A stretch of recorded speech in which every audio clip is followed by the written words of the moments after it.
Life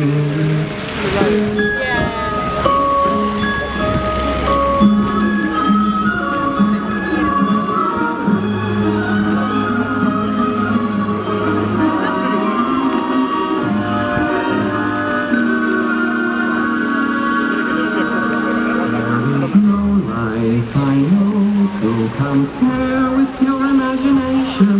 Living there